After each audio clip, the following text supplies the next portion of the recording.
শয়তান কেন আমাদেরকে আয়াতুল কুরসি শিখিয়ে দিয়েছে তা জানতে হাদিসটি শুনুন। সাহাবী আবু হুরায়রা রাদিয়াল্লাহু তাআলা আনহু রমজান মাসের এক রাত্রে যাকাতের খাবার পাহারা দিচ্ছিলেন। সেই সময় শয়তান মানুষের রূপ ধারণ করে কিছু খাবার চুরি করতে আসে। আবু হুরায়রা তাকে চুরি করতে ধরে ফেলেন এবং শয়তান তার মুক্তি পাওয়ার জন্য বলেন সে খুব গরিব এবং অভাবী, সেজন্য সে খাবার চুরি করেছে।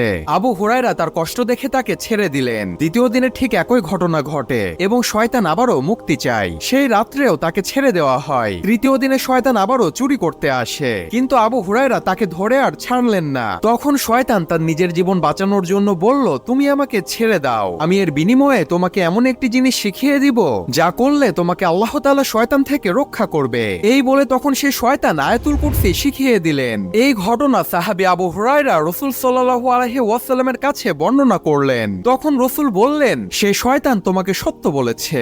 ইসলামিক ভিডিওর জন্য সাবস্ক্রাইব করুন।